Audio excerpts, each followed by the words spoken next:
This is the Polaris Slingshot SL. 2 wheels up front, 1 belt-driven wheel out back, no roof, no doors, and absolutely no restraint by the designers when they came up with this extremely angular and outlandish bodywork. The whole thing is just bonkers, and you might be wondering, why does this even exist? This audacious 3-wheeled vehicle is technically an autocycle. No, it's not a mode on your dishwasher. It's a magical 3-wheeled gray area that allows it to straddle the line between a car and a motorcycle. The Slingshot is technically not a car, so it's exempt from most automotive safety and emissions standards. And even though this sticker right here says it's a motorcycle, most states don't define it as that either. And Polaris has capitalized on this gray area to the fullest. They've sold a ton of these since its introduction a decade ago.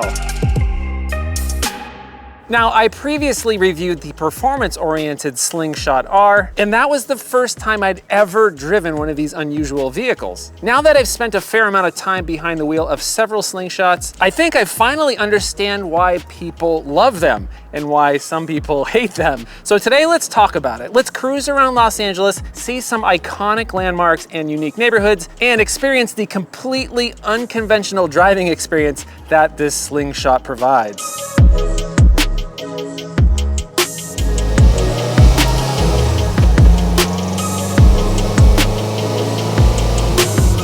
Okay, so what better place to experience this extroverted vehicle than on Rodeo Drive in Beverly Hills, where everybody wants to be seen. You got fancy shops, people waiting in line to buy $7,000 handbags, where the Camry of Beverly Hills is a Porsche Macan S, Cartier on our left, Gucci on our right. And now we've got bodywork that looks like a funky robotic alien, and in this case, it's coated with searing orange paint. And you will stand out, even in a city filled with supercars and supermodels. But unlike the McLarens and the Bentleys parked around here, this vehicle isn't unobtainable. Even in Beverly Hills, most people don't have any idea that this thing is cheaper than a Corolla. Starting at around 22 grand, the Slingshot is a very inexpensive motoring experience, considering that the average new car price of today is almost $50,000. And honestly, to many onlookers, especially those that don't really know much about cars, this could very well be a supercar. And that's part of the allure here, is to not spend a ton of money, but still be able to drive a car that absolutely demands attention, for better or for worse. And one thing's for certain, there's absolutely nothing else on the road like it. Can't really drive through Beverly Hills without checking out a few of the local landmarks, like the Beverly Hills Hotel. The Polo Lounge here has long been a favorite spot for Hollywood stars and movie industry deal makers. But I'm not cool enough to stay here, so I'm just gonna drive through. All right, let's head out of town and up some of these winding Beverly Hills roads. Yeah, some of the streets around here get pretty narrow. This is a pretty wide vehicle. It's actually wider than a C7 Corvette. So keep that in mind when you're on narrow streets like this one. Pretty cool road though. So up here on the left is the former residence of Audrey Hepburn. Mia Farrow once lived there, and Ava Gabor also once lived there. And wow, look at that. It's just gone. They tore it down, building something new. Okay, enough poking around in Beverly Hills. Let's head up the hill towards the iconic Mulholland Drive. All right, so here we are on Mulholland Drive, a road that separates the Los Angeles basin from the San Fernando Valley. It's known for the many Hollywood stars that have lived here and the underground street racing that once occurred along these winding stretches of asphalt. Even though we don't see a whole lot of racing on the street anymore, I do have a Kia Forte that is on my ass that thinks this is still a racetrack. And we've got a Prius in front of us that likes to cross the double yellow lines, apparently trying to make the most efficient route possible.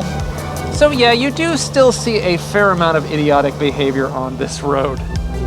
So under the hood of this SL is a Polaris-designed 2-liter 4-cylinder engine churning out 178 horsepower and 120 pound-feet of torque. So the R versions of the Slingshot get 203 horsepower, but to be honest, 178 is plenty considering that this vehicle only weighs 1,650 pounds. The power to weight ratio, even on this less powerful version, is downright impressive.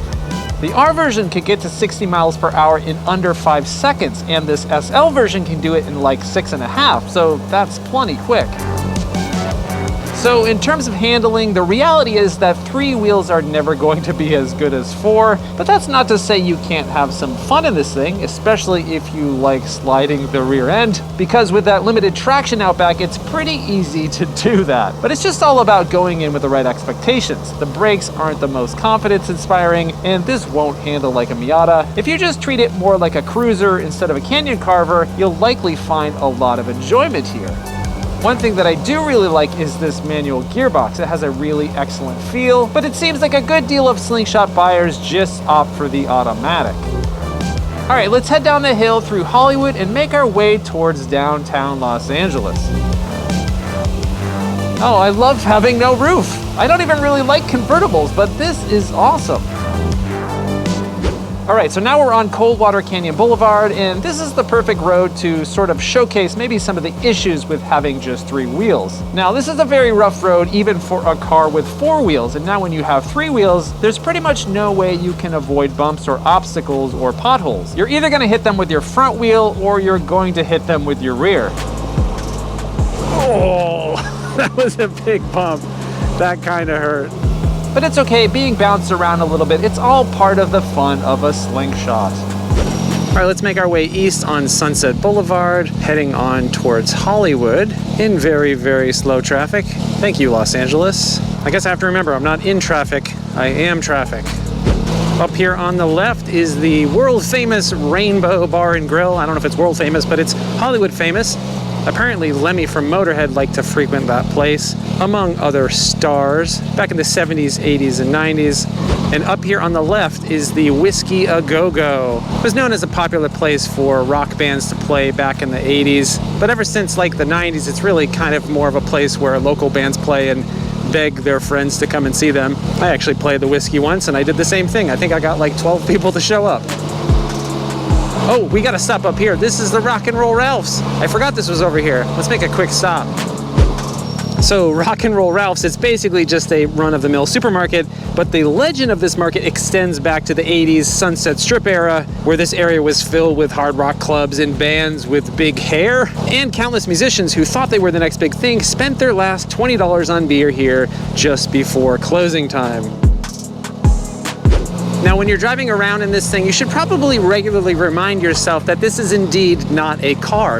Many of the safety elements that you take for granted in an automobile are not present here. We've got more safety gear here than a motorcycle: seat belts, structural roll hoops, crumple zones, and electronic stability control. But no doors, no side impact protection, no airbags, no windshield, and of course, no roof.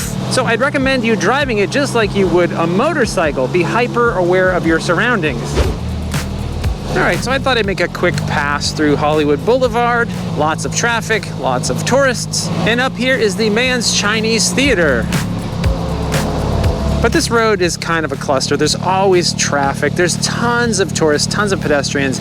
They really need to just close off this whole section to cars and make it a completely open pedestrian plaza. There's no real reason to drive through here unless you want to be seen, which I guess if you're driving one of these, perfect. Or you can pay $129 to have somebody drive you around in a Lamborghini. All right, so here we are, downtown Los Angeles. So this ramp that I'm on right here has been featured in so many car commercials. It seems like just about every car manufacturer utilizes downtown Los Angeles as a place to shoot car commercials. All right, we've made our way to Walt Disney Concert Hall. It was designed by architect Frank Gehry, and in some ways, it reminds me a lot of this Slingshot. I mean, look how weird it is.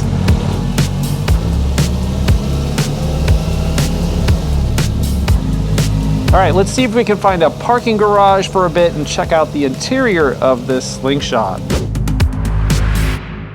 So early Slingshots had somewhat basic interiors, but these are pretty nice now. We do have some car-like features in here, a leather-wrapped steering wheel, a nice infotainment system, navigation, keyless ignition, a backup camera, and a decently loud stereo system. But remember, this is not a car, so no heater or air conditioning. Just bring a jacket or take off your jacket. Though here we do have the optional heated and cooled seats, which is a must-have in my opinion. The seats are decently comfortable. I'm 6'3" and there's enough legroom, and of course there's obviously an abundance of headroom. If you haven't noticed, I am a bit on the skinnier side, and I do think these seats are designed for somebody that's a bit wider than I am. I slide around in them a little bit, and unlike a motorcycle, the nice thing here is that you can have a passenger sit next to you. And surprisingly, there's a good amount of storage space in here. You got a very large locking glove box and deep locking compartments behind the seats. You got enough space for a backpack in each spot. And this one has a RAM mount for your phone up here, which is a nice feature. And of course, no roof or doors, which means no protection from the elements, which is certainly not practical, but it's definitely part of the Slingshot's charm. But keep in mind, the entire interior is waterproof, which is pretty impressive. So it does have a windscreen, though it is pretty small, so you are at risk of getting hit by rocks and pebbles and debris when you're driving this thing. So yeah, I always wear a helmet when I'm in one of these, though it may not be required depending on your location. And keep in mind, the wind can push your head around a whole lot, especially on freeways, so that's just something you got to get used to. Okay, so I've slogged all around Los Angeles today. Why don't I just drive some more? Let's head all the way back west, all the way through the city until we run out of road, and see if we can catch a sunset above the Pacific Ocean.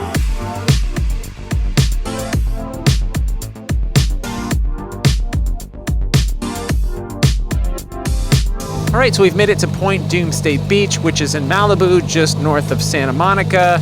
And this beach has been used as a filming location for countless TV shows, commercials, and movies. Maybe most famously for the ending scene in the original Planet of the Apes movie. It's a little bit overcast today. I don't think we're going to be seeing a sunset, but just look right above us. Tons of pelicans flying right over my head.